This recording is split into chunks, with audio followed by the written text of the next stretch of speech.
Yo, what's good?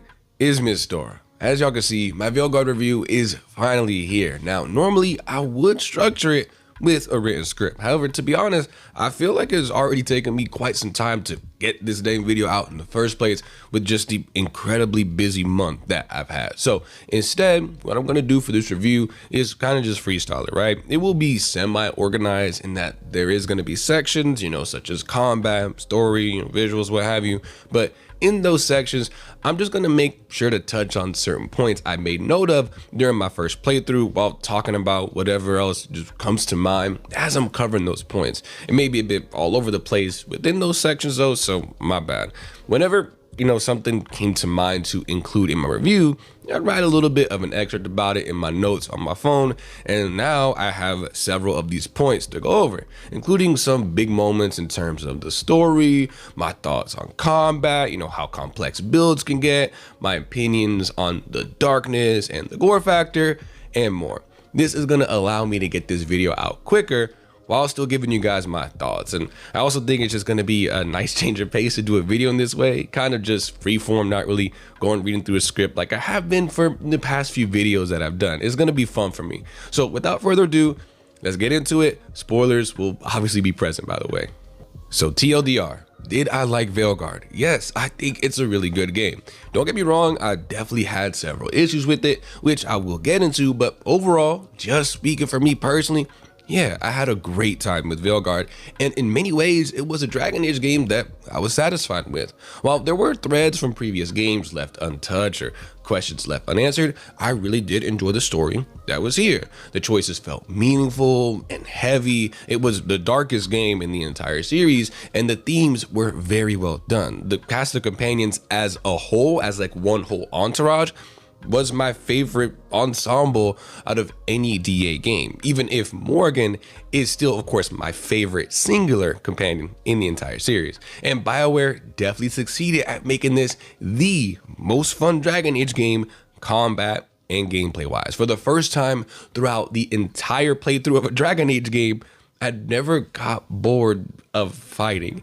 and that isn't for lack of liking strategy or turn-based combat or anything like that, or more like CRPG styled combat, right? Because Baldur's Gate 3 is still my favorite game of all time.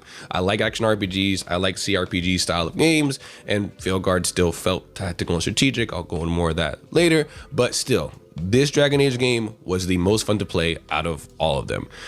I never got bored of fighting, as I said. My main issues with this game, however, revolve around not going far enough in certain aspects. You'll see what I'm talking about later on. So that's just the summary for those that wanted it, but allow me to go into more detail. All right, now onto the review proper. There is one last thing I want to mention. During this review, some of my points that I'm going to mention are gonna kind of come across as essentially being used as counterclaims to some of the unfair bashing I've seen of this game online. I'm gonna be critical of this game. I'm not trying to say that people can't be critical of this game, but I have seen far too many people leave comments about Veilguard that either make no sense or just outright not true after having, finished the game myself, showing me that a lot of people out there are being hateful without having even played the game themselves. I feel like it's important for the sake of this review to debunk some of that stuff, because a lot of people are still undecided about this game, might be waiting for a sale or something like that, or they're just curious about it, and they're looking at what people are saying online as reasons to either avoid it or dive in. And a lot of stuff that's being said by people who haven't played the game, they haven't finish it yet, or they're just flat out they're flat out getting certain things wrong about the DA lore at large, and that's some of the comments that those on the fence curious people are seeing. So I feel like it's important to bring some of those points forward. So without further ado, with that being said, let's get to the first section, which is going to be centered around gameplay and roleplay, right? And the reason being that this section is first is I've already seen quite a few reviews for Veilguard. A lot of them that I've seen focus a lot on story and plot, with some of those creators saying that gameplay isn't even what interests them for this game, or any DA game for that matter, which is fair. But that makes me want to start by talking about gameplay for my review. So let's hop into it. Veilguard is definitely, as I said earlier, the funnest gameplay wise out of all the DA games. As I said, this is the first game where I never got tired of fighting. In every other Dragon Age game towards the end, I'd grow bored of fights and just look for ways to avoid them. And I've beaten all of them by going through the games normally on their hardest difficulties, but in subsequent playthroughs, for sure, man, towards like the latter 3/4, half of the game, for Origins and DA2, I just use console commands like, look, skip it fights. And then for Inquisition, I would just maneuver around the battlefield in a way to outright avoid fights. I played a mage, so I could use Fate Step a lot to just kind of get out of fights. And yeah, but for Veilguard, that never happened. Even on subsequent playthroughs, I'm going through a rogue playthrough now, and I'm pretty far in, and I'm just still not tired of fighting it. You know, continuing off of that, great enemy variety is here. You know, they got Venatori, Antom, Darkspawn, demons, spirits, undead, mercenaries, ancient elven automatons, got beasts, and I think there might even be more factions if I'm not mistaken. That might be all of them, but even still, that's a lot of factions, and within each of them, there's several different types of enemies that do fight differently tactics-wise, which is nice. Some of the demons might blind you, you know, and they'll take away your companions from you, leaving you to fight in like ways that you're kind of used to having your companions' abilities to support you, but this demon will just isolate you, right? There's Antom that might rush you with flamethrowers and limit your fighting space. Darkspawn will also rush you, but they'll have these self-destruct, like exploding guys that'll just mess you up if you're not careful. And that's just a few examples. I really like the enemy variety in actual enemies, but also in how they fight, and it does keep you on your toes. Conversely though, I will say some bosses are reused quite a bit. It's unfortunate to see. I mean, you see it in a game like Elden Ring too, like with the magma worm and stuff like that. Like they'll reuse certain bosses in a game like Elden Ring. This game, Veilguard, does the same thing here. Like you'll fight the same, I think, like Dreadnought. It's like a big shielded undead guy like a few times, and that's not the only instance of it. You'll fight several dragons. I kind of just, they fight very much the same. Now some do, a lot of dragons do fight different, but there's plenty that kind of fight the same just with different colors, so that's a bit unfortunate. But I did fight for the bosses though. For many of them, I did really like how a lot of them were very fun to fight. Ironically enough, I'll talk about the dragons. They primarily weren't the most fun to fight. Not that I hated them, it's just that it didn't really feel rewarding.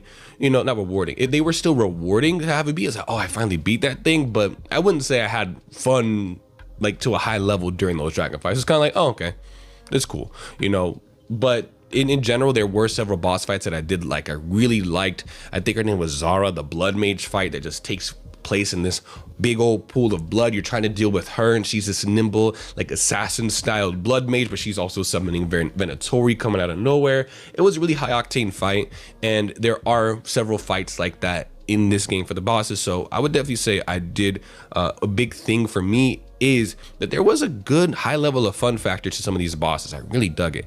Difficulty was solid. I'd say this one was the second hardest in the series, primarily because of a few enemy types and some bosses. There are some of those that are stand out that are going to give you a hard time. Like my build was dang near unstoppable, and yet a few of the dragons still proved to be troublesome, as well as some spirits, you know, that the Morn Watch has you hunting down, right? So difficulty, solid, second toughest in the series. Despite some people's but despite some people's worries, I'd say the game is still pretty tactical and strategic in its combat, even though it's an action RPG. When compared to a game like Origins, the tacticalness and the strategicness, I guess you could say, it does hold up. Because, you know, in Origins, various enemies across all these different factions, yes, there was different factions, different enemies, but they ended up sharing a lot of the same tactics and abilities. So Darkspawn Sheiks or Genlock Rogues would do the same thing in combat as like a Dwarven mercenary rogue. The same is said for spellcasters in Origins, who regardless of faction, they would very often just use the same spells. Here in Veilguard though, across the factions, all these enemies, as I said, they behave pretty different. Again, those despair demons, they isolate you, and they also have these like seeking projectiles. You're like constantly moving your camera around while fighting those things for a pretty big chunk of time. It takes a fight that could be going your way and going like actually at a quick pace. It kind of slows things down. It's like, yo, I gotta deal with these orbs, right? And they're not the only enemy to give you that kind of challenge, but they are the only enemy that has such an ability, right? You got those unique darkspawn self-destruct guys I mentioned. The Veneratory blood mages, they put barriers over their allies, making it so that you have to chase them down first. There's lots of stuff like that. It's varied and a big part of why I didn't get bored of fighting. Continuing on, the Orb and Dagger was very fun. I really enjoyed that mage weapon. It gave me something in mage gameplay in this series that I've been yearning for a while. I like that, you would apply stacks of arcane bomb, then you had to find ways to detonate them in combat, even if you were being swarmed by other enemies. It was like a mini game in the middle of fighting. I enjoyed it. I really did. Builds can get very intricate, and I love that aspect of this game. While I have some gripes with the skill tree that I'll talk about later, Veilguard is easily at the top of the Dragon Age games in terms of how intricate you can get with fine-tuning your builds, especially when you combine gear, the skill tree and enchantments. Like, my build had so much going on. There was so much synergy across all the different passives, gear, and abilities that I picked up. Like, I do think it's, it's extremely intricate, I would say. Still kind of pedaling back, I would say the most fun that I've ever had in terms of just a character build, not talking gameplay, but just a character build, was still this modded Arcane Warrior that I played in Origins. Like, that dude, he could do everything, okay?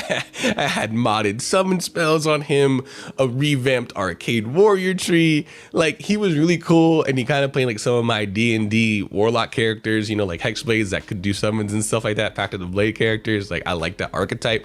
But again, that character in Origins was heavily modded, and the combat, again, in that game did get old, towards the second half. So in terms of any unmodded vanilla Dragon Age game, the Spellblade Mage that I played here in Veilguard is definitely the build I had the most fun putting together and fighting with. And what's cool is that Spellblade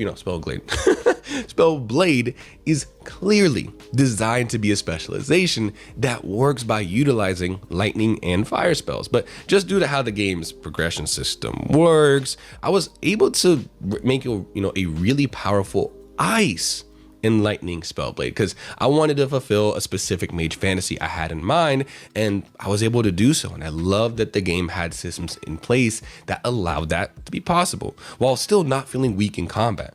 I'm sure a fire lightning build maybe would have been more effective, but I didn't really care. My mage could just spam spells back to back dang near endlessly, had massive AoE damage. I had damage over time, hitting multiple enemies with dots like crazy, and it was just a blast to play, as I could sling spells all over the place, but I could still get up close and personal just how I wanted to, thanks to having the Orb and Dagger and my ice spells, right?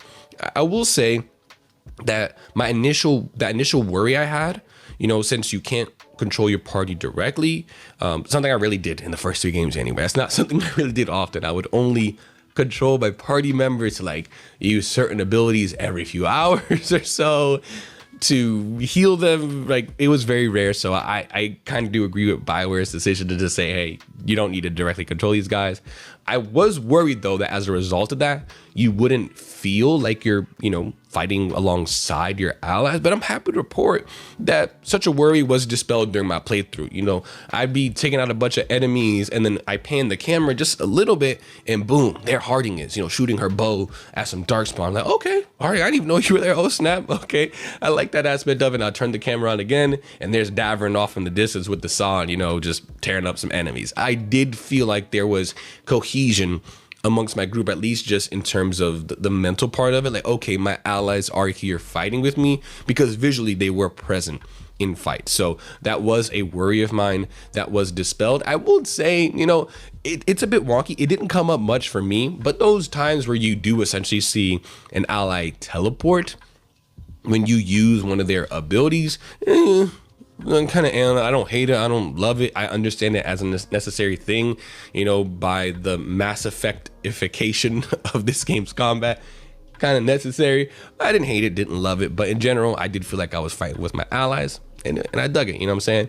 And bows, by the way, just kind of going all over the place again. Bows, like I said, I am doing a rogue playthrough now.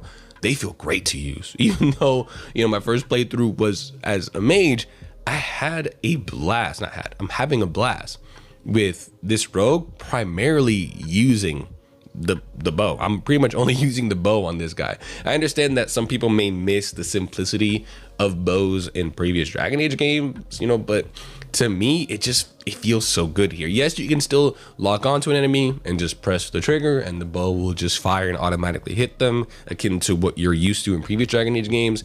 But here, if I want to, aim my bow and go for headshots, I could do that and it feels really satisfying.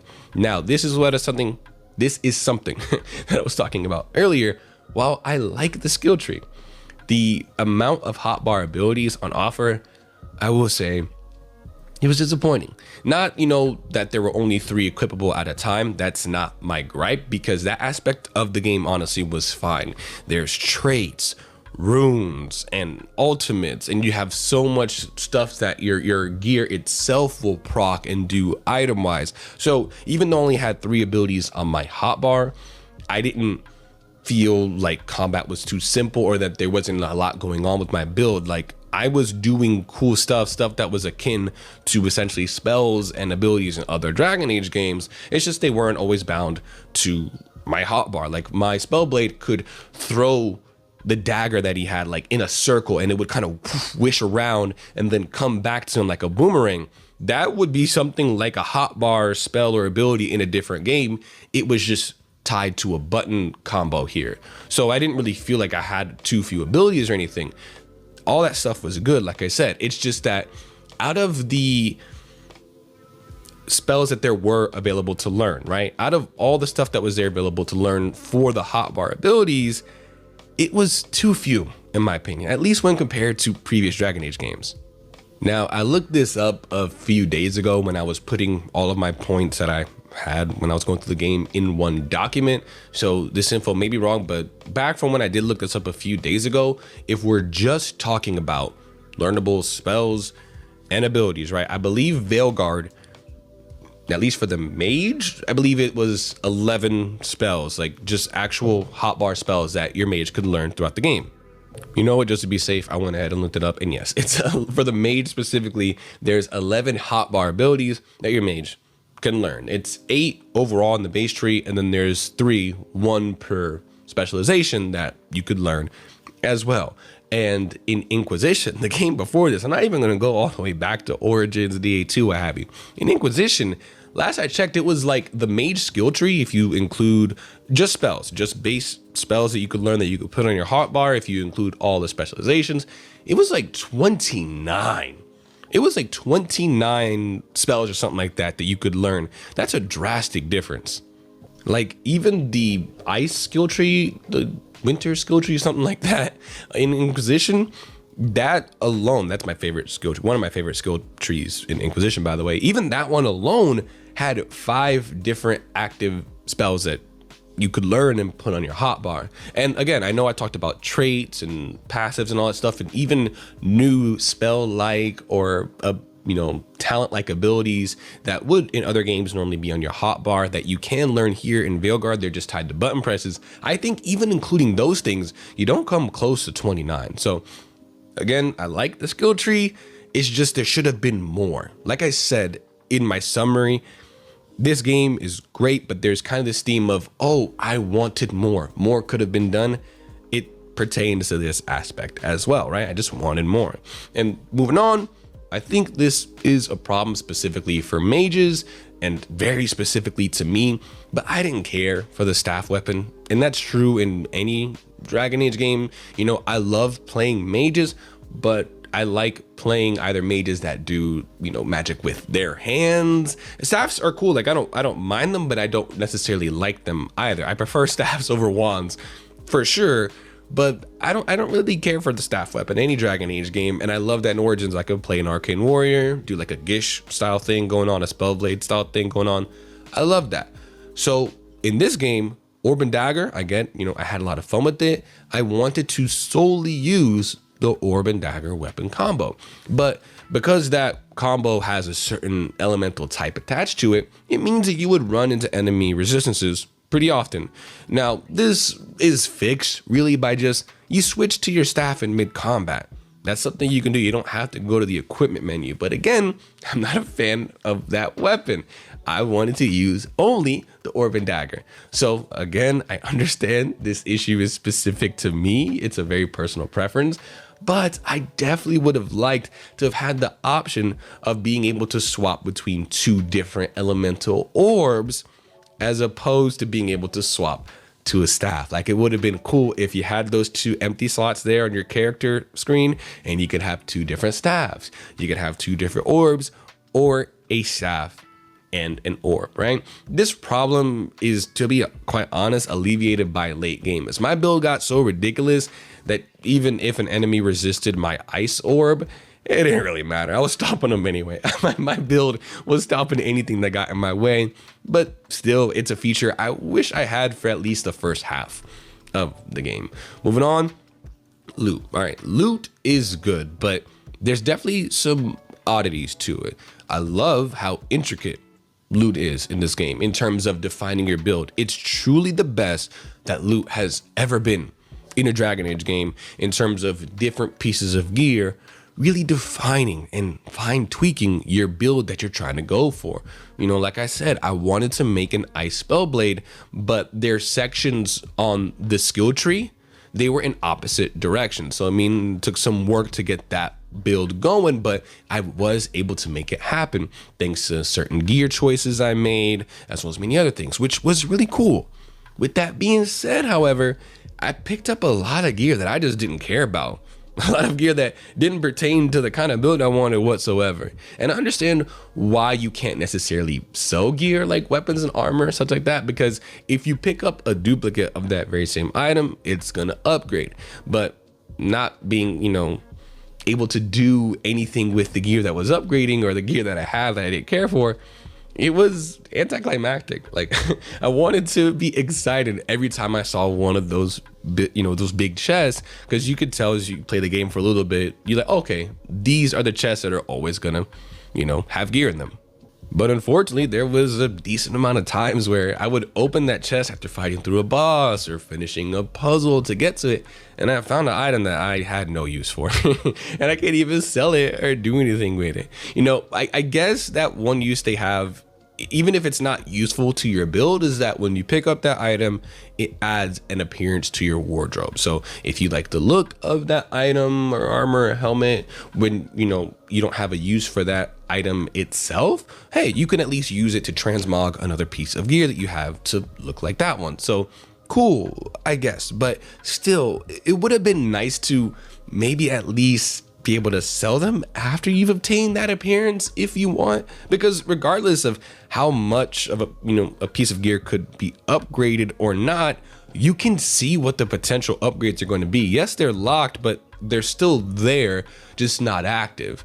So you can still read the text that's there, and I can tell, hey, this isn't gonna work from the jump of looking at that piece of gear. I could tell it's not going to work for my build, regardless of if the rarity increases. So with that knowledge in mind, we should be able to just sell stuff and get some gold if that piece of gear doesn't fit for us. And the game's loophole around this would be to just potentially, hopefully at least, adjust it to where, hey, if that piece of loot in the loot pool comes up again for a piece of loot that we sold, if you open a chest or something that was going to have that piece of loot, or like get it as a quest reward or something, the game recognizes that and just outright gives you gold when you open that chest or when you complete that quest. It would be a way to get around it, or maybe the loot pool just gets adjusted and, hey, items that this person still has in their inventory, they're handed a duplicate earlier because they're probably wanting increased rarity of that item. I think it's a good system that would have made loot just brought it all together, in my opinion. And to deal with players later on realizing, oh wait, I'm at a part of the skill tree where I didn't even realize I could do all this crazy stuff. Maybe one of those items I sold would be useful for the build that now has come into mind. You know, there's more stuff on this skill tree. I've unlocked my specialization. Man, I hope I didn't throw away something valuable for a new build I could do. Well, there could just be a buyback tab in any merchant that you go to that accesses all the stuff that you sold across all the merchants. Other Dragon Age games have done this, so I don't know why it couldn't be done here. Also, I would say that Veilguard was the second weakest in terms of puzzles. You know, it's ahead of Dragon Age 2. I don't really recall any puzzles in Dragon Age 2, at least none that like, ooh, I liked it, right? You know, but it's behind Origins and Inquisition.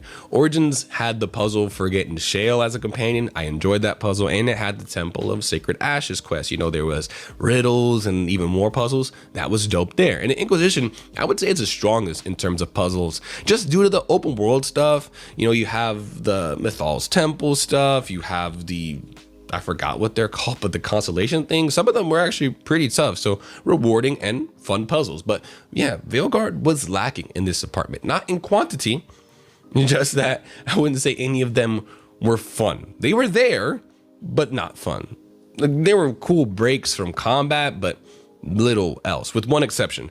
I did like that during certain fights, you know, there were environmental elements to them. Like a few bosses you had to deal with, there were like blight boils, I think, in the middle of the arena and whatnot, and you had to attack the boil or else adds, you know, other little enemies would keep coming out, or maybe you need to deal with the boil to even damage the boss. It happened at least a few times where there were puzzle-like elements to boss fights and non-boss fights alike. And even if simple, I do like that they changed how the combat functioned. It was dope. But yeah, actual puzzles, they weren't great. They served their purpose. They were breaks from fighting and exploring, but I wish they were more fun is all. To talk a bit about character creator and just role-playing your rook overall, while I do commend Veilguard for the abundance of options, you know, it adds plenty of options for minority groups to be able to play characters that fits them. Again, as options, they're you know, great for LGBTQ plus folks and for people of color like myself with plenty of diverse hair options. You know, for example, my character could have a hairstyle reminiscent of something I would have been able to get back when I was able to grow hair. I'm bald now, can't grow hair now, but I saw hairstyles in there that, okay, younger me could have had that hair, right? I will say that stuff was all great. Again, I just don't think they took it far enough. I'm glad for the options that were there, but there's some glaring omissions. Like my wife was like, she has just straight, like dark brown hair, like, but she has like super straight, your stereotypical straight hair.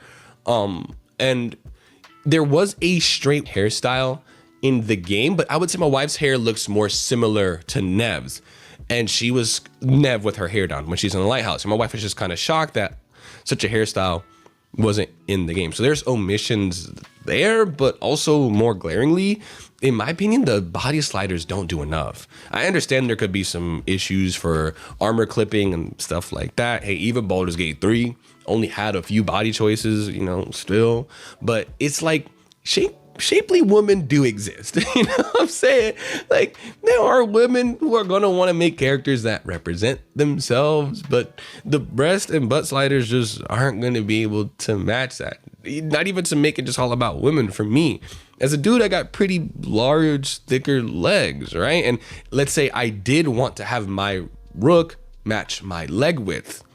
I just can't do that. All I'm saying is if they were going to go for diversity and representation, which in some areas I think they did pretty well, then I think they could have, you're going to hear this a bit, went further with it. But I am accepting that on PC, you've already seen a little bit of mods come out, that mods are hopefully going to address these issues for people who maybe get into the game later or do subsequent playthroughs.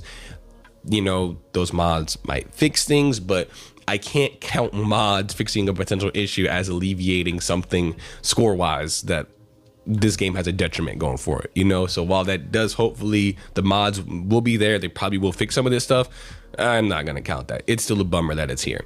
Continuing on, while Mage is my favorite class in Dragon Age and just RPGs in general. Specifically, like I said, that Spellblade, that Gish archetype of character. I will say that it's nice that for Veilguard, it's a first in the Dragon Age series for me, you know, that I want to, you know, go back, that I have gone back and done multiple playthroughs as different classes. Because for the previous Dragon Age games, even though mages are my favorite, the struggles of mages in general, in mostly Southern Thedas, where we've been for these games, is so centric to the plot and lore of the setting that for the first 3 games, I feel like I'm missing out on a lot plot-wise by not playing a mage. Here, while the plot is great and epic, it doesn't center that mage struggle that's been at the heart of the last 3 games. And that's good, because for me, in my opinion, they've already told that story. For my playthroughs in Inquisition, the circles were disbanded, the mages were set free. Like, that story is done. So it's nice that for this game, they've told this epic tale in a way that I'm actually excited to go back and play it as different classes. Even as someone who, you know, like me again, mages are my favorite. I don't feel like I'm gonna miss out on so much plot wise by playing a different class as I would have felt compared to playing previous Dragon Age games. There's still mage stuff plot wise here. Again, the plot isn't just so mage centric.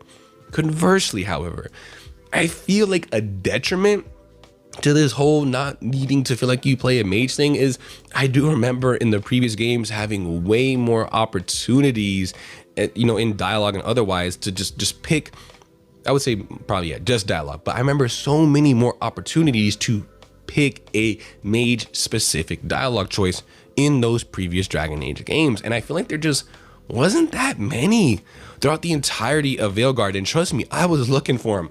Could be wrong, but I'm thinking like 6 or so times at most, if my memory serves. Now, granted, there are times where your background comes into play for picking dialogue options.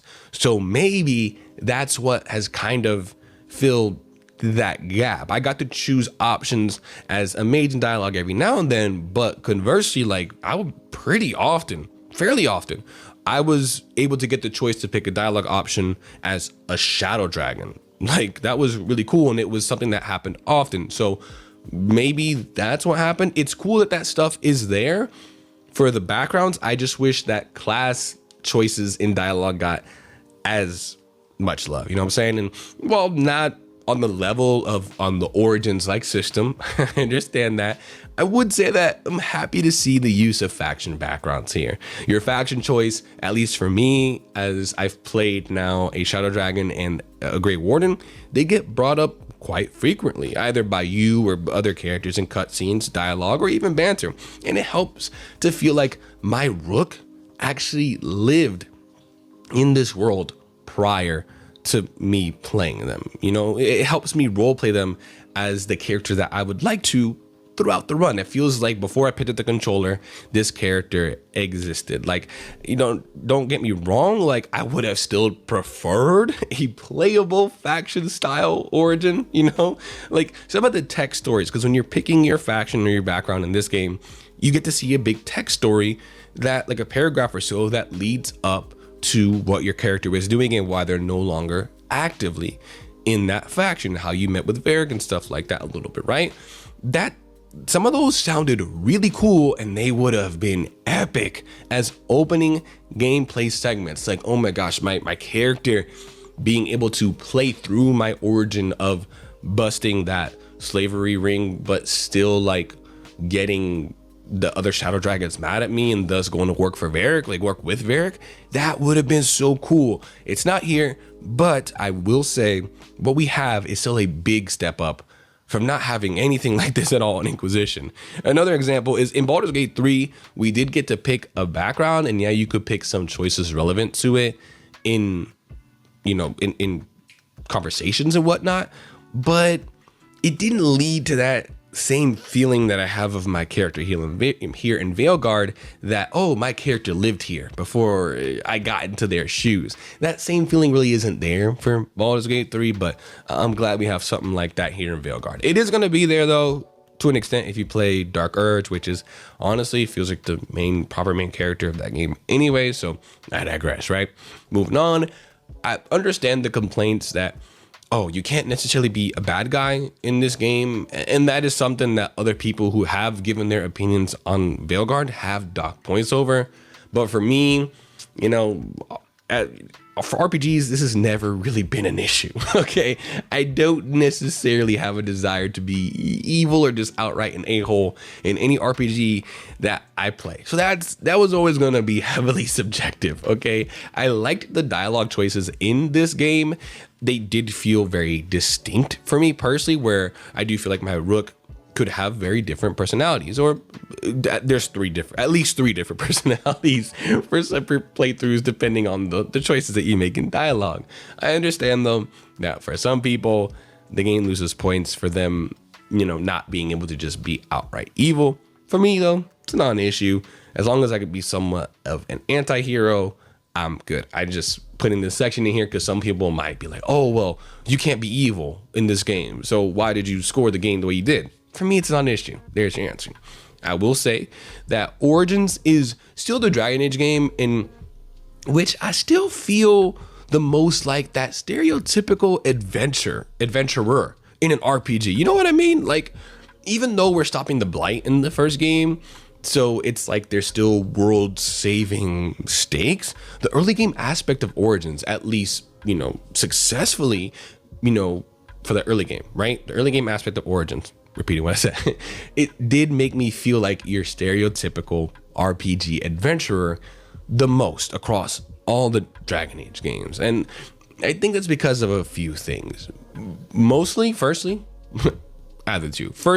I think it's because our home base is just a campsite. Like, that's textbook RPG adventure, Dungeons and Dragons stuff. You know what I'm saying? Like, when you think adventurers going on a quest, you think camping out in the outdoors, everyone getting to know each other better at a campsite during downtime. So having a lot of our companion interactions take place there helps lend itself to that feeling, right? For the next point, Inquisition does have this going for itself as well, but Origins also has the advantage of me feeling weak early on in the game, at least for nightmare difficulty, right? Because that's my preferred difficulty for these games. And I think that's a good thing. Like, yes, in Veilguard and in Dragon Age 2, you do have only a few skills to start the game, but even on those games' hardest difficulties, just due to the nature of them and how combat works, I was able to feel very strong early on. In Dragon Age 2, you know, you just get potions, you can spec your allies into healing abilities, you can take healing abilities early on, so, you know, whatever. But more so in Veilguard, I felt stronger early on, which, hey, it isn't a bad thing necessarily. It's just a consequence of them designing what is, again, in my opinion, still the most fun combat system throughout all the games. Because in Veilguard, you can just dodge as much as you want. And in previous games, you know, dodges were abilities, essentially.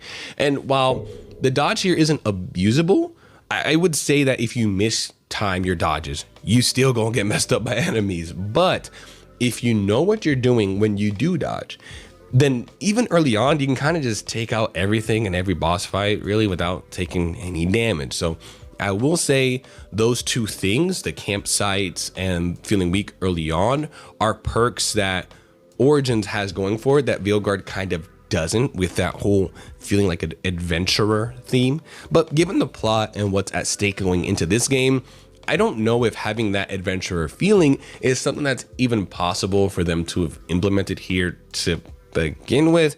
And, you know what I'm saying, like Baldur's Gate 3 is an example of having those world-ending stakes. So maybe they could have implemented it because Baldur's Gate 3 has those stakes while still feeling like adventurers, but it has those two previous things I just mentioned, the campsite, feeling weak, you know, and the world-ending stakes. They're not revealed right away in BG3. You start out the game for a good many hours. You're just trying to cure yourself, dude. So I understand that it can be done, I guess you could say, but I do think for, you know, for Veilguard's story, it made sense to reveal the stakes and make them the focus right from the jump. It has the story it's trying to tell. It tells it well, in my opinion, without even that stereotypical adventure theme, as, hey, that isn't something that every RPG needs to do. Just felt like it was worth pointing out is all. I do wish that, there was some more weapon variety in this game. I know, kind of bouncing all over, but more weapon variety would have been great, especially because, it was a bit of a bummer, man. I see these cool weapons that some of my companions have that I just can't use.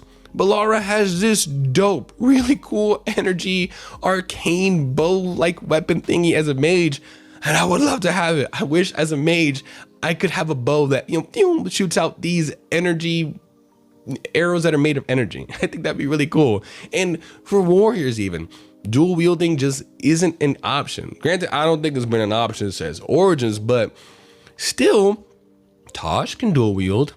They're a warrior and they're right there with these really cool looking dual axes. So it would be great if our warriors could also dual wield with dual axes, some swords, and you could even make axes specifically for Tosh only, and maybe we can dual wield swords or maces or some other weapon. Like, I get that doing so would make it that rogues don't have something exclusive to them, because dual wielding is kind of rogues things in this game, but there's no reason that they couldn't be given more weapons to compensate.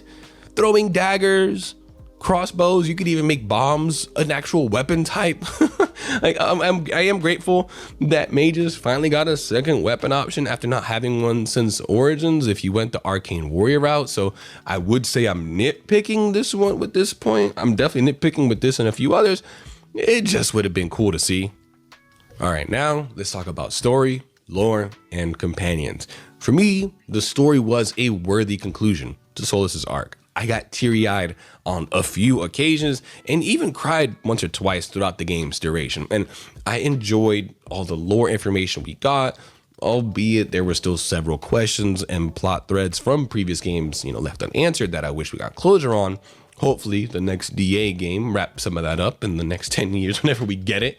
Not the next 10 years, 10 years from now. But I'm doubtful that'll happen because it seems they want to move forward. Like, I get BioWare wanted this game as a fresh start.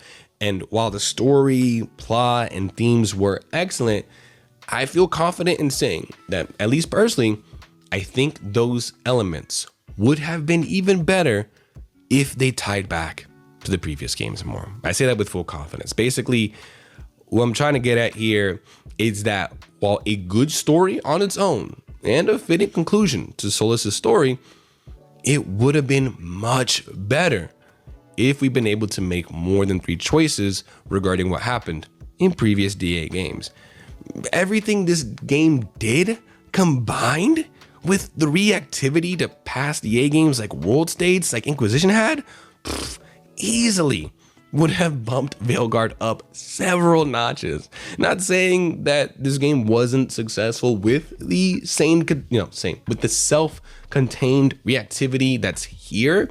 The choices that you make throughout this game, they react well. I do believe that, just that I do wish that they made an attempt at doing both, so to speak. It's a part of what makes Dragon Age 2 and Inquisition so great. Like, even going back and playing DA2, one, I was like, oh, this game is better than I remembered. It's really not as bad as people like to say. And 2, having some connectivity to choices I made in Origins was great there too. Getting a mission in which I could save both, Nathaniel and see Zevran, those were dope. Those were awesome. I know the dev team and some fans even pointed to how well World States would just boil down to cameos, maybe a few voice lines and codex entries or other collectibles potentially. That's all you would get. And you know what? That sounds awesome. That sounds amazing. That right there is a big part of what makes Inquisition a great Dragon Age game, in my opinion. And while yes, the results of the majority of your choices in it only show up in a small way, those small things add up and together have such a huge impact on your enjoyment of the game. Also, even though most of your choices only get small mentions, cameos, or a few parts of dialogue at best as acknowledgement, several choices in Inquisition did show up in big ways. I mean, Here Lies the Abyss changes a lot depending on your world state, so I have no doubt that it could have been done again here in Veilguard. And the fact that it was simply chosen not to be done is still a huge bummer for me, and is one of, if not the main reason why this game loses points in my overall score of it. Even though I am sore about that, the 3 choices thing, no world states, I'm still sore about that. I will say they did a pretty good job for the most part.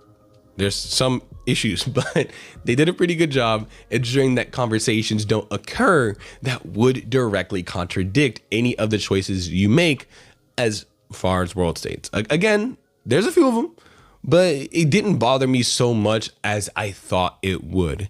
Now, the way they get around this is kind of having those characters show up from former games, and they just outright don't address anything that would involve your past choices. Which, I mean, it makes sense somewhat, given that your new character, Brooke, hey, this person, they don't really know these companions on such a level that they might want to talk about stuff such as, Morgan talking about, their relationship with the hero Ferelden, the warden, their son. Like, hey, this is mostly a stranger to Morgan. Our Rook don't need to know all that. That's definitely a way to do it, but I don't love it, nor do I hate it, necessarily. However, the few times that it does come up where something does kind of invalidate a choice you made in previous games, it is definitely annoying. Like our companions, I think it was in banter even, they were talking about, no, not banter, I think it was the two of them, it was either banter or they were having a conversation in a lighthouse where it wasn't a cutscene, I was just standing near them. They were talking about a rumor where, oh yeah, I heard this story that, Morgan drank from the Well of Sorrows and transformed into a dragon. And I guess, yeah, that could be just a rumor. Maybe it's not true, but just imagining that took me completely out of my choice where my Elven Inquisitor was the one to drink from the Well of Sorrows. And again, not going as far as they could have, I'd have been happy to wait a few more years for this game to come out if it meant our previous choices from the former Dragon Age games mattered more. That's all I'm saying. I'd have been more than happy to wait and be patient. Continuing on with some of that kind of related, I feel like my choice of romance as Inquisitor didn't matter much.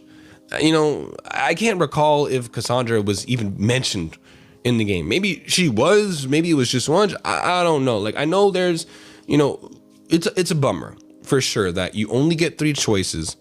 One of them that carries over is romance. Like, only 3 choices. They're supposed to be big.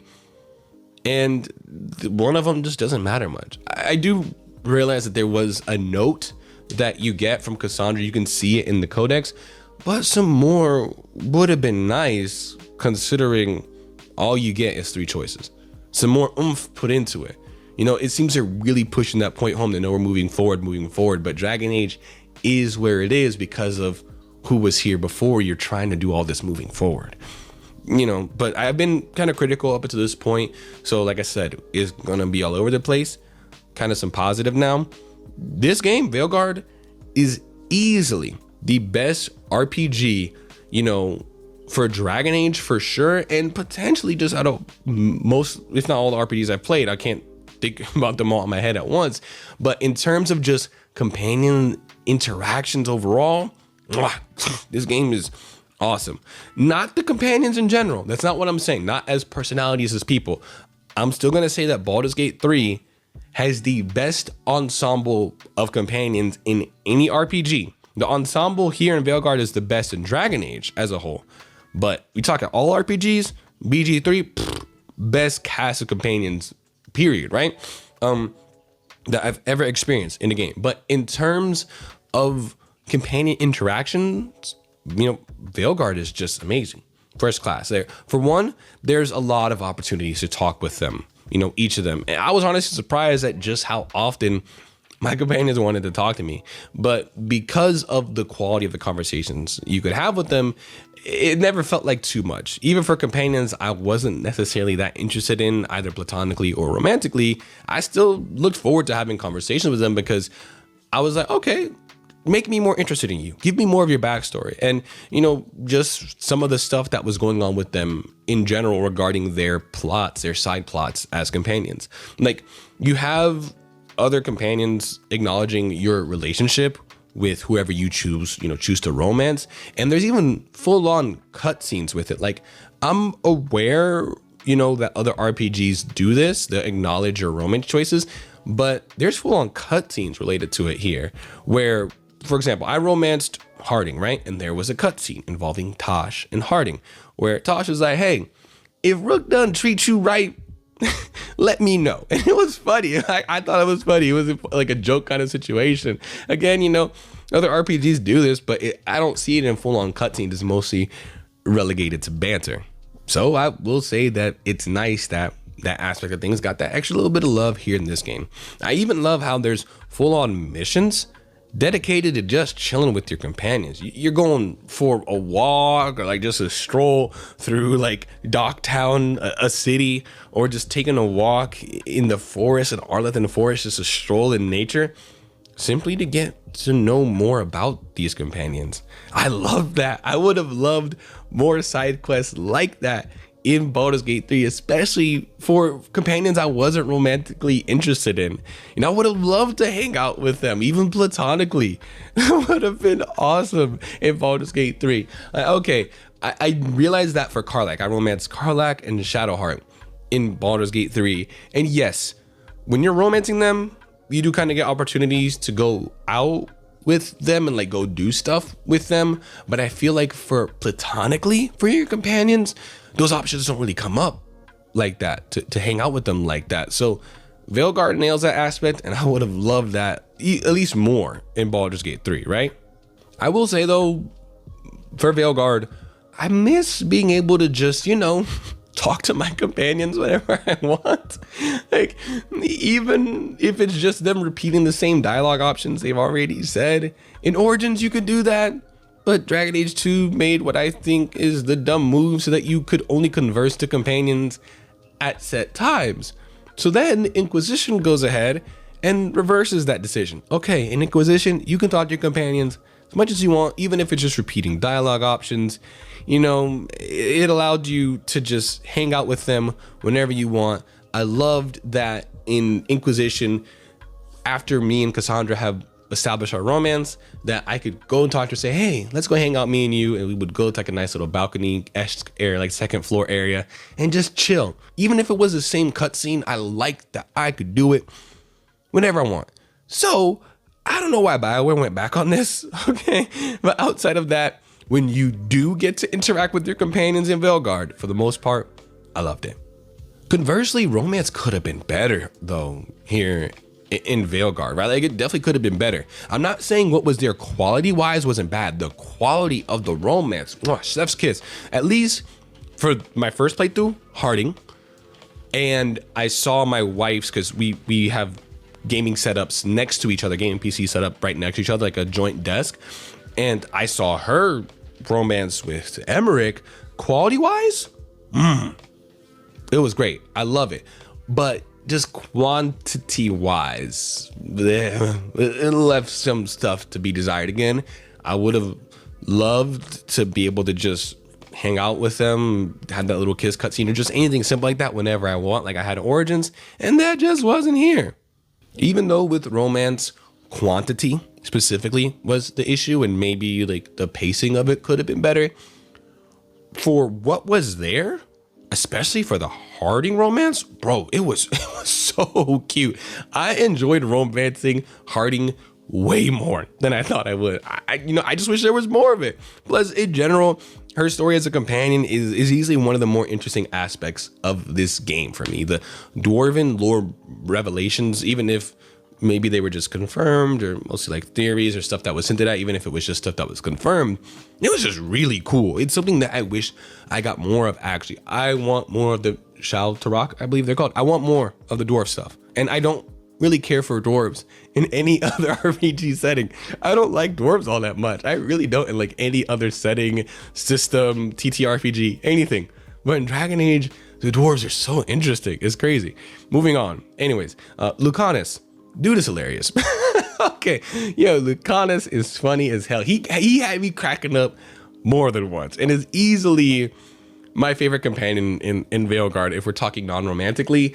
And Lucanus is shooting up. If I had to do like a top 5 companions list, throughout all of Dragon Age, fam, Lucanus is making that list. The guy is hilarious. Maybe, I don't know, it could be, maybe it's because of the whole Latino coded thing of him, like Hispanic coded thing of him, his accent, and I'm half Puerto Rican or something. I don't know, maybe I relate to the dude, but he's funny. Okay.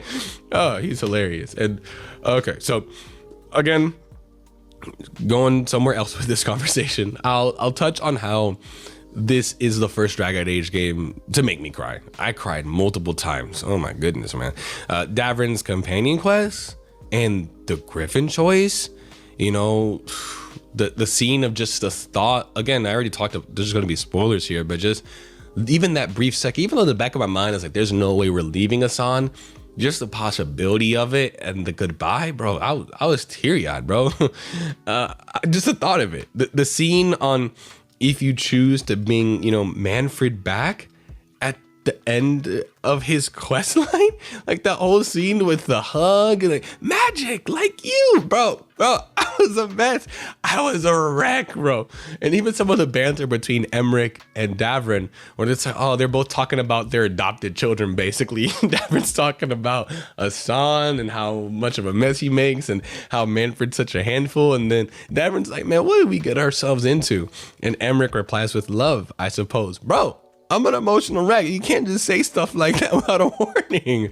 All right. Like, and for my wife's playthrough, she played a Soul of Velen in Inquisition, right? And the long awaited conclusion, even if that's not a romance I did, but the long awaited conclusion to the Soul of Velen romance, I'd say was a great payoff. It definitely very emotional, well done, and congratulations to all the Soulless lovers out there. But I am kind of disappointed in regard to something world building wise, I'll say. And it could be specific, could be a niche, right? Could be a niche, but it's how rogue and warrior abilities look more fantastical, even somewhat magical here in Veilguard. Now that in of itself, I don't mind. On the contrary, I think that's cool as hell. But I do think it was a massive missed opportunity world building wise. Again, say it with me, they could have done more with it. They could have went further, because in pre-release media coverage, BioWare staff was talking about all this and how if you wanted a more mundane rogue or warrior, that's something you could do. You know, you can have a warrior that just has shield bashes and drop kicks and all that stuff, you know. But I was hopeful that there would be an in-game explanation for this. Y'all said all of these warrior and rogue abilities are more flashly. What is the explanation? Even Sandal prophesized how the magic would come back, hinting at the veil being torn down. They could have had it to where maybe Solus's, you know, his initial ritual, the one that failed, had a lasting effect that would lead to rogue and warriors being able to do some of this crazy stuff. Not to the level of mages, nor even close, but just a little bit that would explain why some of their abilities look the way they do. I don't know anything. It would have been nice, because now I just gotta believe that all of their abilities are due to enchantments, which to me isn't as cool.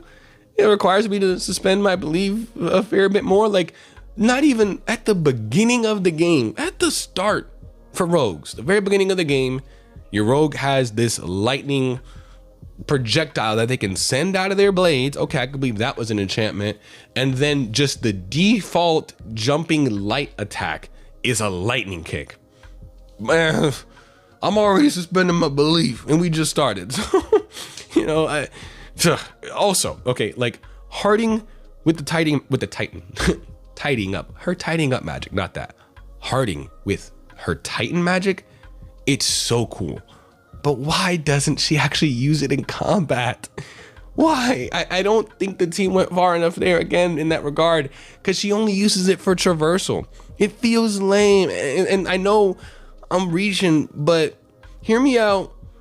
Continuing off of that, being able to make dwarven mages later on in game, maybe like early on, but still like a bit later on after character creation, just being given the option, hey, as a dwarf, do you want to switch your class? I know we said dwarves can't be mage, but actually something happens in this game. You want to switch your class? They can make it happen after Harding unlocks her magic.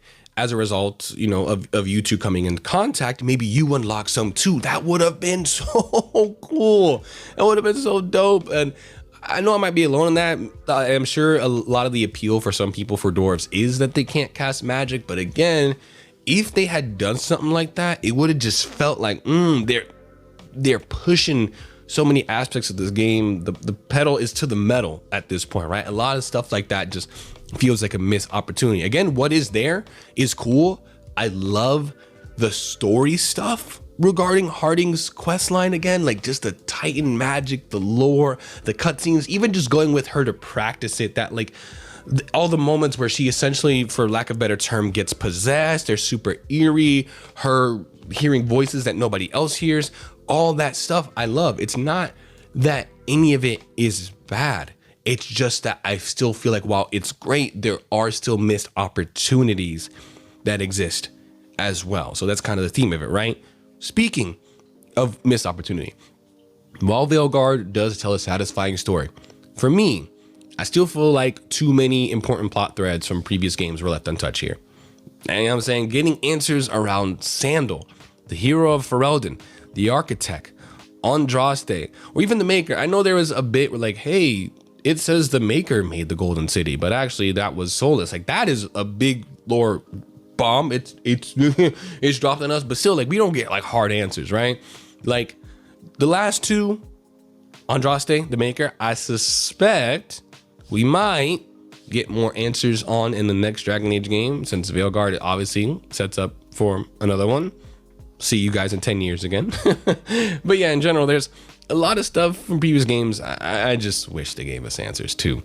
Conversely, however, I want to give some credit for the stuff that was answered during the wolf statuette scene specifically. Like a lot of stuff was answered outside of that, but those wolf statuette scenes, yo, I was freaking out. The lore bombs were crazy. Even the easily one of the best parts of the game for me. What answers we did get, I was loving it. The Black City houses the Blight. Confirmation that the Blight is the severed dreams of the Titans. And the ancient elves used to be spirits. Oh, when I tell you, my wife was looking over at me like, are you good? I was like, I need a moment, okay? Like, even if most of the info was stuff already previously alluded to, maybe in codex entries and theory crafting from previous games, it was still awesome to see it confirmed and portrayed as an actual part of the story here, right?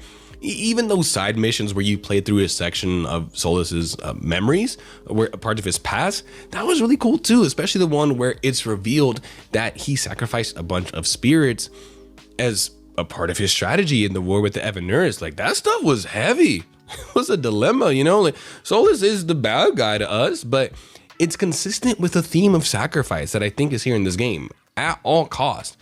In the face of overwhelmingly powerful enemies, these so-called gods, there is no beating them without losing something in return. I like that it adds some complexity to how we approach thinking about Solus as an antagonist and like the root of so many issues within DA lore. For example, my wife and I had drastically different approaches and opinions regarding what we thought of Solus and how our character interacted with him based on what we learned of his past. And that's good.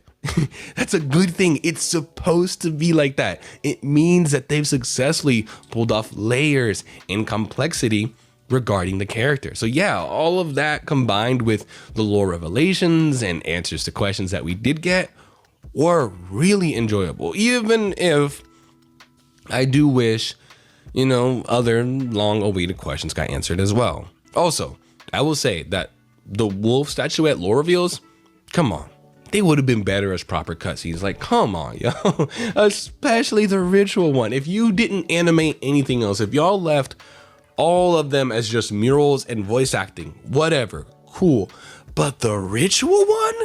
Like, how dope would it have been to see in full detail the moment where Solus locks the Evanurus away and seeing how the magic of said ritual looked, the construction of the veil and the golden / black city in the fade, like that should have been animated if nothing else. And, you know, some people said they didn't like the discussions around the table that take place after those revelations. But for me, I didn't mind them. And I even enjoyed some of them, particularly when it was revealed that ancient elves, you know, what they did to the Titans and how they're responsible for the blight. And my team and the team, they're like, so we don't reveal this information to the world, right? Modern day elves have it tough enough as it is. To me, that moment felt heavy because it's like these few people out of the, I don't know how many people there are in Thetis. Is it millions, billions? I don't know. But out of the potential millions of people, however many it is in Thetis, maybe hundreds of thousands, whoever, right? Out of all those people, there's a few people in that room in the Fade that held information that could drastically change the world.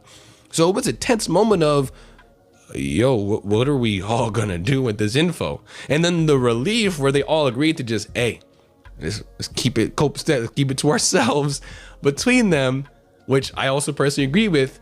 That relief was palpable. So yeah, for me, the lore bombs were satisfying. And again, one of my favorite parts of the game. I also enjoyed some of the conversations surrounding it with the companions, even if in general, a lot of this could have been executed better. I will admit that.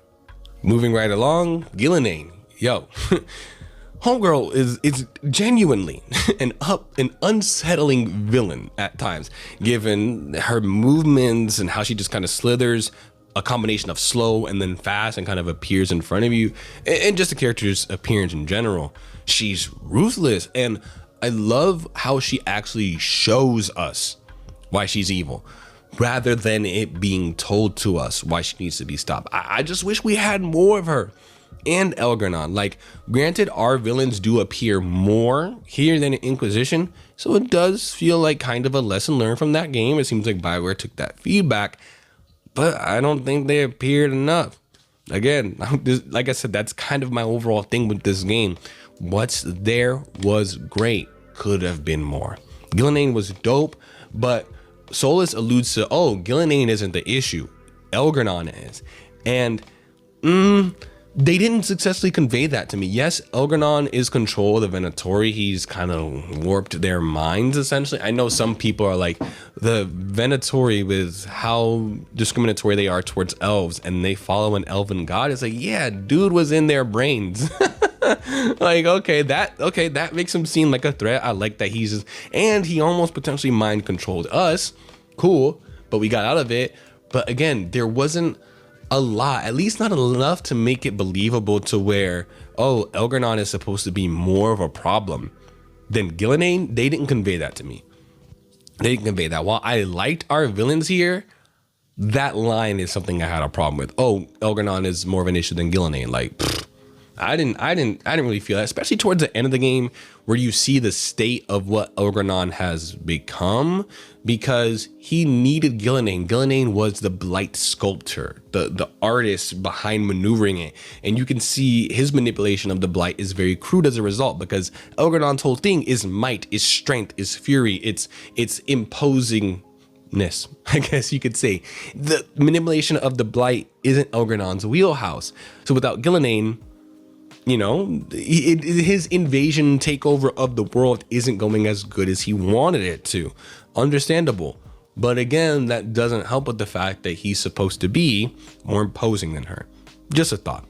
And while I'm glad we got to explore so much of Northern Thetis, for as long, you know what I'm saying, for as big of a deal as, as big of a deal that the Tevinter Imperium was made to be in the Dragon Age lore, in media up until this point, how long they've been pushing it to us, I would have liked to have gotten to explore more Tevinter itself. Like when we're in Minrathous, that starting point of the game where it's dark, it's rainy, there's these magic neon-esque lights. I was like, this, yes, chef's kiss, I want to be here. This is where I want to be. Dogtown is cool. Don't get me wrong, but I would have liked to have, explored Minrathous proper. Again, that part of Minrathous, the upper city with all these alleyways and it's dark. Like Dogtown is always daytime, yo. Like, I really long for that first section of the game, essentially, And, even not just Minrathous, even some other cities would have been dope if they were explorable. I would have loved to see the crown jewel of Antiva City. Or would have loved to see more of Ravane. it gave me the same disappointment during Baldur's Gate 3, where I realized that we couldn't explore the upper city outside of the final confrontation in that game. Like for Baldur's Gate 3, I DM'd the module that is the official prequel to that video game. I DM'd Descent into Avernus. So I had, up at that point, I was like, okay, I was anticipating a lot of the upper city. I wanted to maybe see the Duke's estate. There was so much I wanted to see in that game. And then it's like, nope, no upper city for you. It's like, oh, that's kind of a bummer. You know what I'm saying? So that's kind of the same feeling I had here. Right. And moving on, I know Absolution is considered to be non-canon. At least I believe it is. And I don't know about the audio series, Vows and Vengeance. I don't know if that series is canon either. But I really liked both of them. And it would have been cool to see some mention of them in Veilguard. At least I didn't find any mention of it. Maybe Codex. But even seeing some characters from those pieces of media in the game, it would have been cool. It would have been so cool.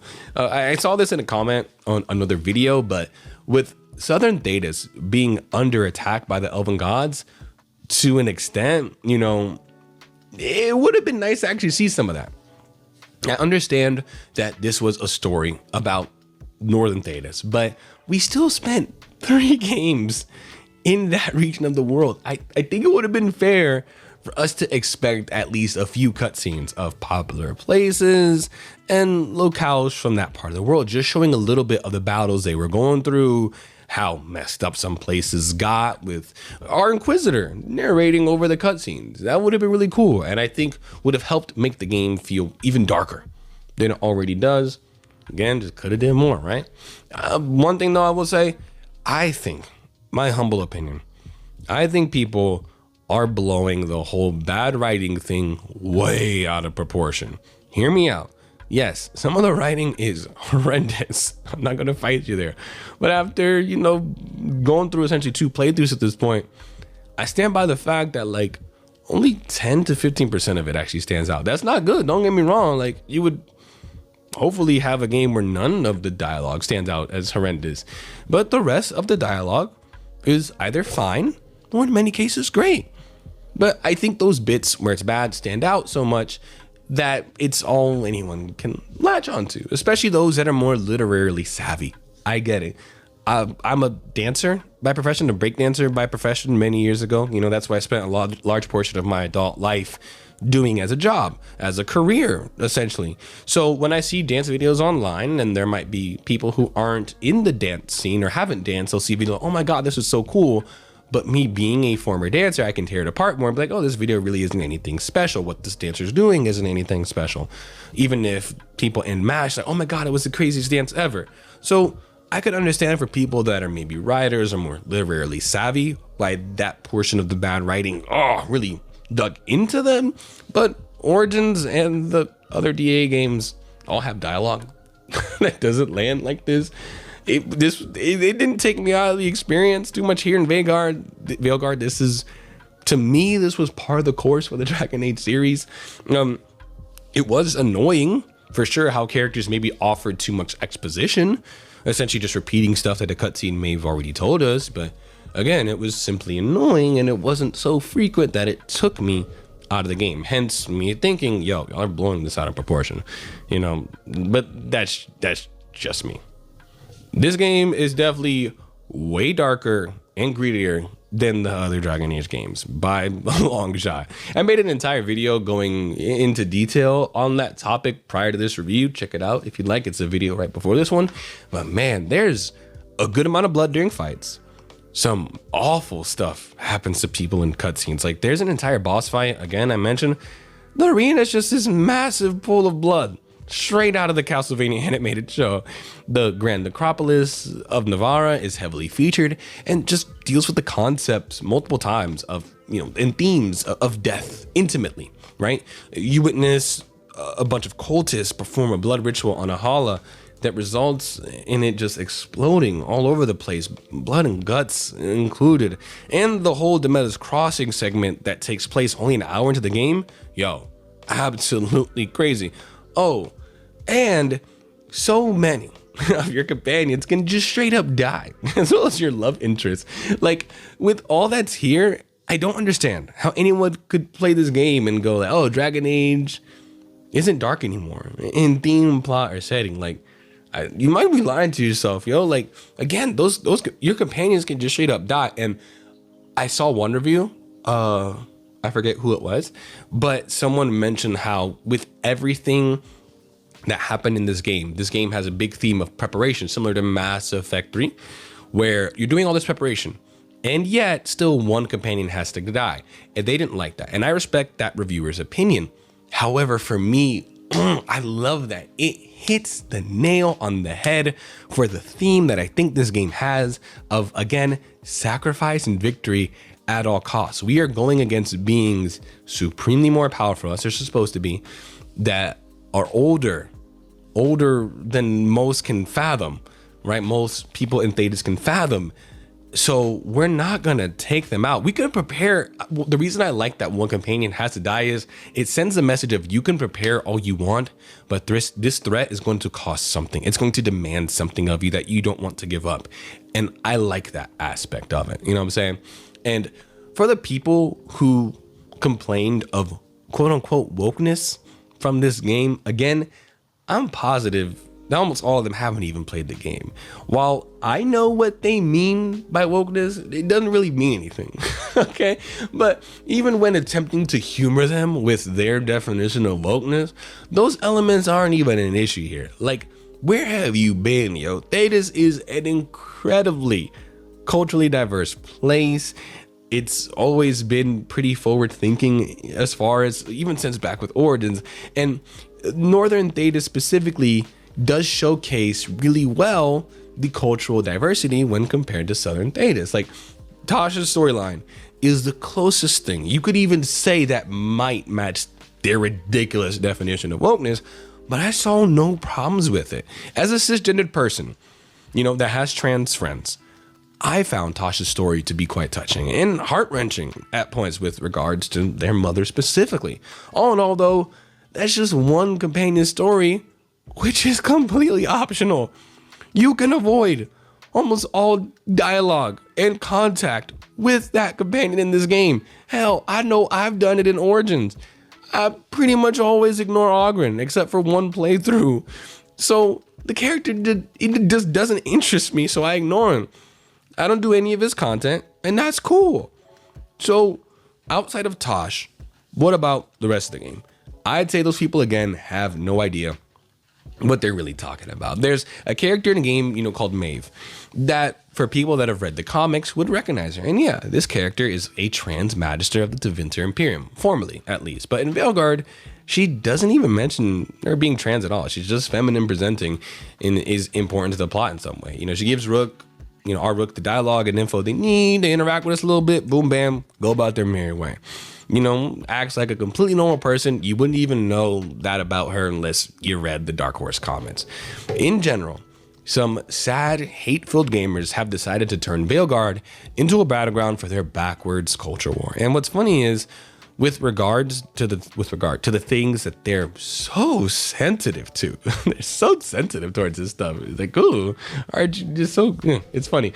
They either boil down to options that you yourself don't have to partake in and only exist to give other people a chance to roleplay a character that is more fitting for them and to experience a story that better showcases them, or those things just don't exist or are extremely minor. So they've turned this game into a battlegrounds for their culture war, all for nothing. Like, the whole push-up scene isn't really that bad. Like, it can definitely have been written better.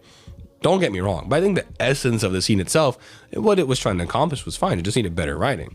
But I am in agreement somewhat with those that say the term non-binary could seem a little bit out of place. Now, ever since Origins with Alistair and other characters, we've had instances of what is seemingly modern vocabulary in the Dragon Age games. It's not anything new. And the use of the term non-binary really doesn't seem like a big deal to me. But I believe early on, I forgot what the term was, but I think Taj or someone, they mentioned an in-universe term that DA has that already describes non-binary people. I think it's a Qunari term. So if they already did that, it to me, it just would have been cooler if they just stuck with that term. Or to have it to where each race of people maybe has a term they use to describe it. That would have been cool. Don't get me wrong, but it still wasn't a big deal, at least compared to other previous Dragon Age games, right? The timing for the intimacy scenes, it's weird to me, considering what just happened in the story not long before that. I understand that. I think the tragic events of the Gillenane fight, I think in game a few days has passed, potentially, maybe even some weeks, right? But the game itself didn't do a very good job for me of conveying that passage of time. So at least for me, the intimacy scene feels like, hey, we're doing this right after a bunch of dramatic stuff went down. So a little out of place. Honestly, intimacy should have been earlier. That kind of ties back into romance could have been better. Like, I love the Shadowheart romance in Baldur's Gate 3 because you get some flirting early on. You get some physical intimacy early on. But it kind of peppers itself throughout the game, and then you get more of a payoff towards the very end as well. And even in Act 3, there's a lot of good romance stuff there for Shadowheart. Like, it's substantial. There's a good amount to it. So that's kind of an issue with me for this game. Like, it could have done more for the romance. And, what I'm saying, that intimacy scene happening so late in the game, if it was already felt out of place, they could have just moved it to Act 2 or something, dude. Like, that's just my opinion. Anyways, in terms of sexiness, moving along. For sexiness, I still say, and I did a video on this where I think I debunked this perfectly. Origins is not as sexy as everyone likes to claim. People like to say that Origins is so unafraid to be sexy and the future games are just not that. False. Maybe the modded version of Origins that you're used to playing, but yo, in my video I talk about this, vanilla Origins is not that sexy. Every intimacy scene has underwear. You don't get to see any of the bits you actually want to see. And even if you can go to a brothel and engage in casual physical intimacy with let's say the staff, right? Even if you can do that, you don't even get to see undergarments, bro. It's just fade to black. It's just say, okay, we're gonna do this, and then it fades to black. Like, so that game isn't that sexy. Now, for Veilguard, staying on track, it's still less sexy than Inquisition. Like, and the only reason, I'm mentioning this because it's a point for some people. It's something they like about these games, and I enjoy it, but I don't consider it like a major contending point, but I'm mentioning it because some people might inevitably bring it up, right? Inquisition is still the sexiest. You see the most skin, you get to see the most bits that people that are into this stuff actually want to see. They're just more laid bare. Dorian just be having his cheeks out. All right. Cassandra, I love that intimacy scene. Boy, I love that. Anyways, carrying on, right? Inquisition is still it does the most, it shows the most, and you can do, I think, multiple physical intimacies with multiple companions throughout one playthrough, I think. Right? Veilguard is a step down from that. Yes, there's intimacy scenes. Yes, there's kiss scenes, but ain't nothing special. It's just not as sexy as some of the previous games, but it's there. It's still, what is there is good, but moving on. I wish the ending slideshow that reflected your choices had a few more had a few more lines of dialogue, giving us even more details about how things wrapped up for many of the people and factions involved. Even if I loved the entire ending act, I did liked it a lot, and I liked the sequence overall, how everything played out. For those slides specifically, it felt like it was bare bones. You know what I'm saying? A few more voice lines, maybe even a few more pictures for each resolution would have been cool. Next up, watching companions develop their own relationships if you don't romance them is sincerely heartwarming. I love that, right? It makes them feel so alive compared to previous games. Like when Cole had a partner at the end of the Inquisition DLC, I love that for the little guy, dude. I was so happy to see that. So I'm happy to see that happens here, man. Even what is it? It's Emmerich and Strife, I want to say, get together.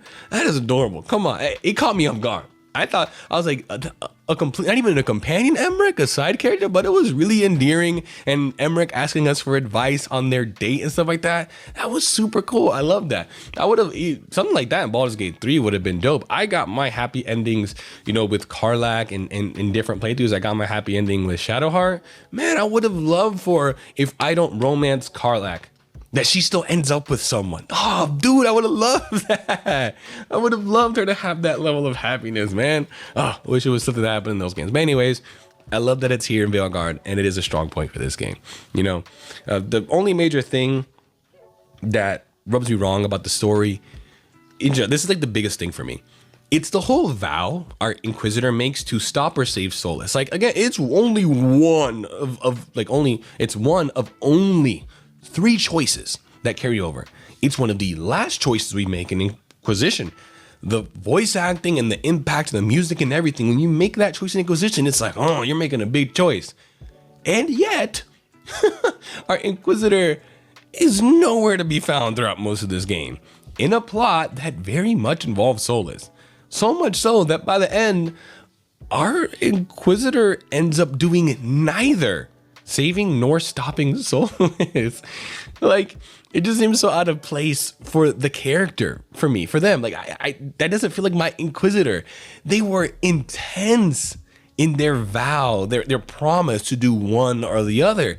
And they just stay back in Southern Thedas with the intelligence our Inquisitor has that the main sources of the Blight to end all Blights is in Northern Thedas. There is no way that they wouldn't be in Northern Thedas with our Rook.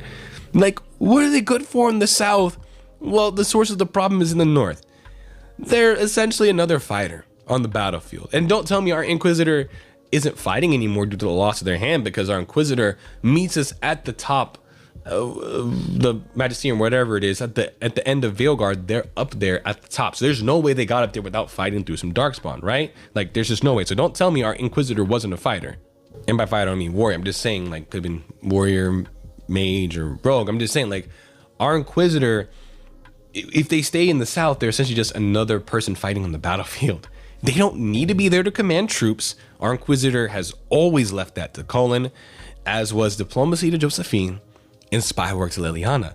So why are they there in the South? Like, no, our character was, you know, the previous game was, they were best at going out there to stop that one big threat at a time. That's where they excel. That is where our Inquisitor is that badass. They hunt that one big bad while the people around them can handle some of the other stuff. That's where they excel. And while this is a Rook story, I get that. They could have at least helped with doing it in this game, much more so. Them handing us a single wolf statuette and keeping things cool and copacetic in the South is not what I consider help while all this is going on. You know, similar to how Morgan had a spot at Skyhold, the Inquisitor should have been at the Lighthouse throughout most of the game, making them a more prominent side character. I'm not going to say we should have gotten to control them or anything, as again, this isn't their game, but they should have been featured in cutscenes alongside Rook, you know, fighting more occasionally, right? Like, as well as having more involvement in the process that goes into either stopping or saving Rook. Like, Elgar'nan was absent as an opposing force for most of the game. Fair. Gillenane is more than threatening enough, and a great villain all her own. So to me, it didn't make so much sense if while our Rook was busy with Gillenane, that our Inquisitor was up there tracking down and getting info on Elgar'nan, or somehow contributing to the events more directly that would eventually lead to Solus being stopped or saved, while finding themselves at the Lighthouse occasionally at the same time as Rook, you know, to be able to converse with, just like we were able to do in Inquisition with Hawk. I don't think that this issue I have ruins the game's plot, but it definitely bugged me. It seemed very out of character for the previous game's protagonist. All right, so next up, yes, we only got 3 choices again that carry over from the previous games, and there's no world states. I'm bummed about that, but the choice reactivity that is here in Veilguard, especially in Act 3, is honestly amazing. I'm telling y'all, more than a few times when decisions came up that needed to be made in this game, the big ones, I was just here, sat, staring at the screen for minutes on end, completely unsure as to what I honestly should do. And credits to BioWare for that. I think that that's a telltale sign of a good choice-driven RPG. In these kind of games, your players, your audience should be agonizing over these choices. I'm honestly just glad that there's no timers for the decisions, because if there were, I'm glad we had as much time as possible to make these choices, because if not, man, my anxiety would be worse than it already is. I think like the biggest, like, I guess, point to this point, for lack of a better term. One of them, at least, is definitely the companions, the end of their quest lines, because very similar to Inquisition, you can, during the events throughout the companions' quest lines towards the end, you can majorly influence these companions, sending them either one way or another in terms of their personality or major life events, something to that effect, right? An example being for Nev, towards the end of her quest or at the end, you can either convince her / like inspire her to be a vigilante that you think Dogtown needs, essentially protecting the people of Dogtown in a more like angsty, direct and physical way. Or you could convince her, hey, be a symbol of hope for the people in Dogtown, inspire them to hope, be a beacon of light out in the open for them, and it drastically impacts the character. And that's one of the best parts of reactivity for me, because you could just see how they change. And I like that aspect of the game a lot, the reactivity and getting to make those kinds of big impactful choices. So following that, I've already talked about it a bit, kind of sprinkled here and there throughout this review, but I just wanted to give it its own dedicated point. Again, the themes of regret, choice, and consequence as a result of going against being supremely more powerful than ourselves. It's amazing. Like, Rook is constantly confronted with the weight of leadership, even death, in terms of this world-altering event. It's causing so many people that wouldn't come together to now come together. You know what I'm saying? Like, there's a scene towards the end of the game where during the final assault, there's a moment of respite, like a brief pause in the chaos, right? Where you can have a moment to collect yourself. And one of the things you can do is enter a room to pay your respects to several of the fallen during that final assault. Now, these are all, it's just, you enter the room, it's just several bodies that are laying down and their sheets covering them.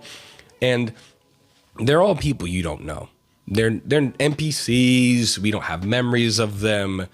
Like, we really don't interact with them, but it's just there to drive the point home that even outside of our view, even when we don't see it, there's so much that's going into stopping the Evanuris.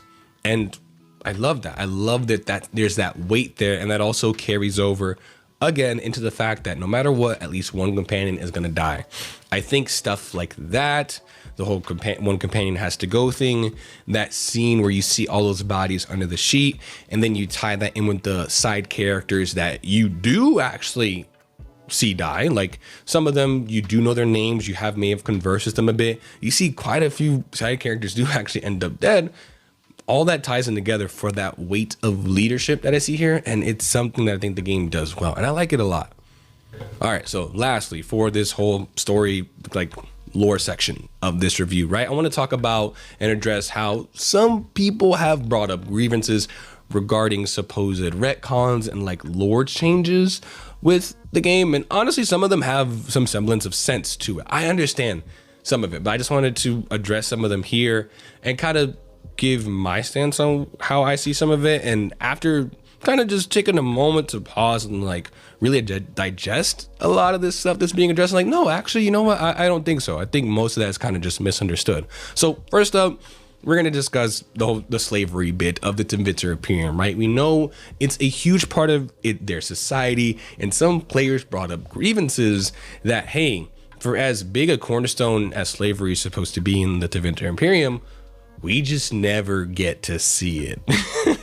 You know what I'm saying? And I understand that point. Some people take that as, oh, they're retconning, they're trying to make the game more PG, they're trying to make things less dark. And honestly, I don't think so, because in the place of that slavery, there's just a lot of brutality. There's like human, like other races too. I'm just gonna say there's human sacrifice. There's people being abducted and trafficked solely for the purpose of sacrifice in these rituals or to the Evanuris. And we even have a mission where we can put a stop to someone actually getting sent off to be trafficked.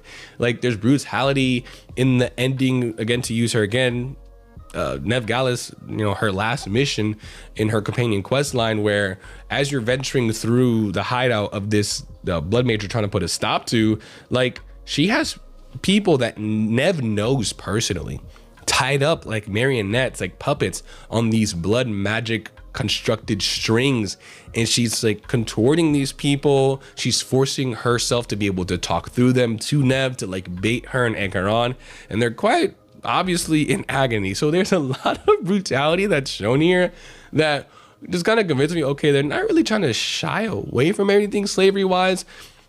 Slavery it's actually mentioned quite a lot in this game as well. That also leads me to like, I don't really think they're trying to shy away from anything, because even though it's not shown, it's mentioned a lot. It's mentioned a lot, like even within the first few minutes of the game, once you get to Solus's hideout in Minrathous, like you see, and it's mentioned out in the open, oh, Solus has been busy.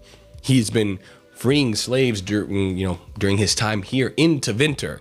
And even if you play a Shadow Dragon, your backstory also mentions breaking up a slavery ring, and you talk often about trying to free slaves. You talk about it with Dorian. So I don't think they're really trying to shy away from anything. They just don't show it. And I think that's actually just a consequence of another issue I have with this game. We only really explore Docktown from Minrathous and for Tevinter at large. That's the issue. It's not the whole, oh, they're hiding those slavery, but I don't really think they're shying away from that. We're only in Docktown.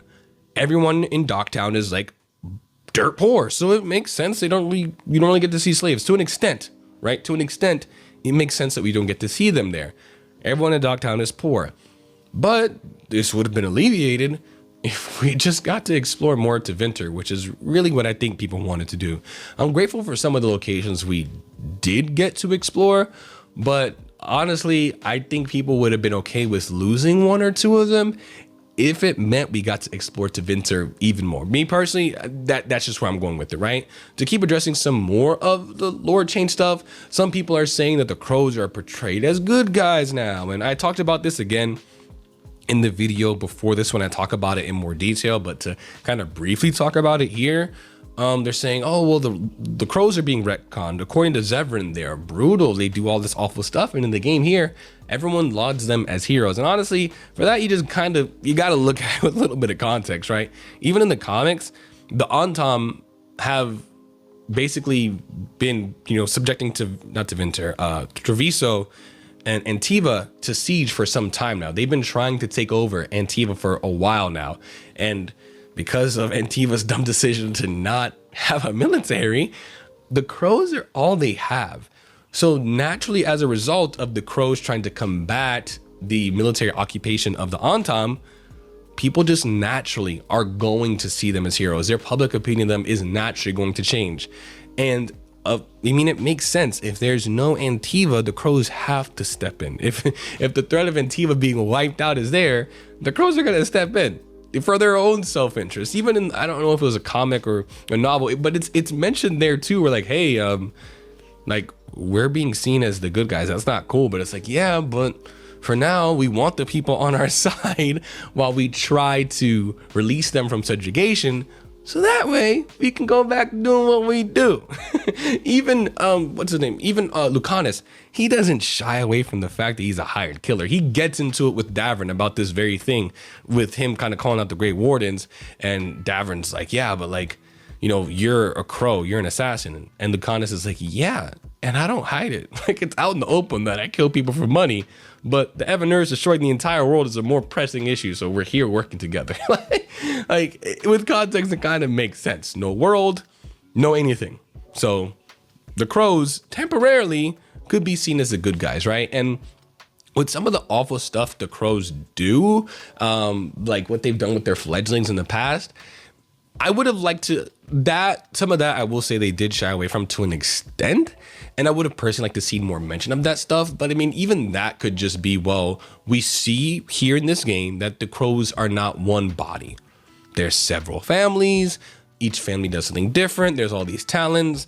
And Zevran's family in particular could have just been pretty dang bad. But I would say by no means are the crows just outright do-gooders in this game. They still talk about contracts, still talk about killing for money. It's just our rook is like, hey, having assassins on our side is actually kind of good right now. So we're going to deal with it. And lastly, Morrigan and her accepting Flemeth, makes sense to me because preservation has always been big for Morgan. Like preservation of world knowledge, of elven lore, elven magic and culture has been such a driving force for Morgan as a character since Origins. That has not changed. And while I do agree that there was some retconning for the whole Flemeth saying back in Inquisition, you were never in danger from me, child thing, that I don't agree with. That's dumb. Like, even if she wasn't in danger of being forcefully possessed, Flemeth, you were still an abusive mom.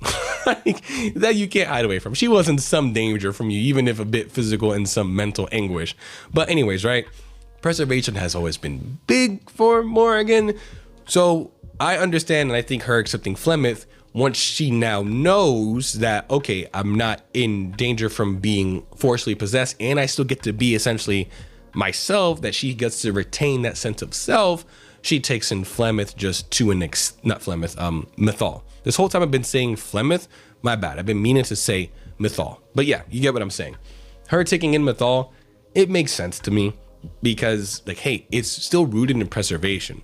Even in Inquisition, Morgan like went against us as the Inquisitor when we decided to, work with the ancient elves of Mythal's temple. Like, she would say, oh, out of my way, and just made a mad dash for the dang Well of Sorrows, and even the thought of us potentially destroying it. So yeah, all this makes sense for me, at least to an extent, and that's gonna wrap up the story lore section. All right, and for the last big section, we're just going to talk about presentation, visuals, performance, etc. With a bit of fine tuning in the settings, Veilguard ran great on my rig, which features a 3060 Ti, 32 gigs RAM, and a Ryzen 7 5800 X3D. Those are my specs, and there were some FPS, dips here and there, but never really below 55-ish. With the only annoying thing being every 3 or so hours, the game would really begin to chug in FPS. I'm talking down to the 40s, and it was weird, but I realized I just had to restart the game and then it worked like normal again. So that's really the only issue I have. But given the nature of PC gaming, I'm just going to reiterate that it performs fine for me. I don't know, that's going to be the case for everyone. My wife's rig also ran it pretty good, and she just has a 3060. So in general, I'm pretty satisfied with the performance of the game. I personally like the art style. I get it's not to everyone's, cup of tea, but to me, it just kind of seems like an advancement of where Inquisition was going with the art style. So of course I like it here. But I will agree that when it comes to certain characters, body proportions did seem a bit weird. They could have been better. Even that first, I don't even know what her name is, but the bar owner at the very beginning of the game that you're trying to get answers from for Nev's location, that very first bar owner, I was like, yo, your head's kind of big. But in general, I like the art style. Just, proportions could have been better. And speaking of art, I don't know who did it, but the art that's featured in the narrated cutscenes, just the still 2D art that, Varric is talking about and narrating over, either for main story events or even for the companion stuff. That art is crazy dope. I love it. I love it. Some people were saying the music isn't anything to write home about in their reviews, but honestly, I kind of disagree. There were a few battle themes in particular that really got my blood going. I like some of them a lot, specifically songs like the Arlithan battle theme, you got Last Stand, the Lyrium Ghoul boss fight theme, and Solus's Ending theme, to name a few. All right, so finally, we have arrived at my closing thoughts and score. All in all, I had a great time with Dragon Age: The Veilguard, and while I've seen the sentiment going around that Veilguard is a great game, just not a great Dragon Age game, I personally disagree, thanks in large part to the companions, story, characters, evolution of the gameplay / progression, and many of the lore revelations. It definitely felt like a Dragon Age game to me. Now, could it have done more to connect to past games and reward those that have been along the ride across multiple games? Could it have felt more like a Dragon Age game? Absolutely. Don't get me wrong, codex entries are cool and all, but some more callbacks outside of them would be great. But still, it did enough so that during my playthrough, I felt like I was playing a Dragon Age game. Plus, with, so much being new with this title regarding it taking place exclusively in Northern Thedas, I can understand how the focus was on the future rather than the past, at least to an extent. I may not like it, but I understand that part of things. Now, there was a lot I liked about this game, as well as many points I mentioned here that were either mixed or negative in nature. And well, some of those are glaring issues, such as our Inquisitor's Vow and the whole no world state / three choices thing.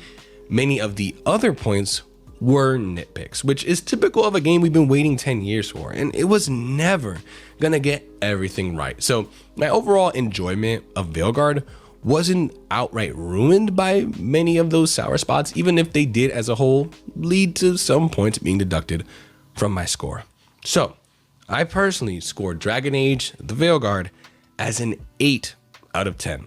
It's a great choice-driven RPG that, despite not going as far as it could have in certain aspects, is the funnest entry in the series to play, offers great progression, has impactful choices to make, a very likable cast of companions, especially Lucanus, hilarious, and it tells a good, albeit self-contained story that is dark and has some well-executed heavy themes. However, as a caveat, I could definitely see this game easily getting a 9 out of 10 for me, maybe even more, had it incorporated more than 3 choices and proper world states. If it had, it'd be a game that not only allows for more player connection, but one that also incorporates past entries more in its story and world building, thus feeling more connected and epic as a whole. You know what I'm saying? I wanted to believe going into this game that they'd pull off the admission of more choices better, but sadly, they didn't, which, hey, it's not so bad, as an 8 out of 10 is still an awesome score to me. It just could have been better, but you know what I'm saying? The same can be said of most games. That's gonna do it for this review. Thank y'all so much for being patient and waiting for my full thoughts on the game. After playing it / reading it for yourselves, be sure to tell me what you think of Veilguard. I want to know in the comments below, and as always, I'll catch you on the next one. Be easy.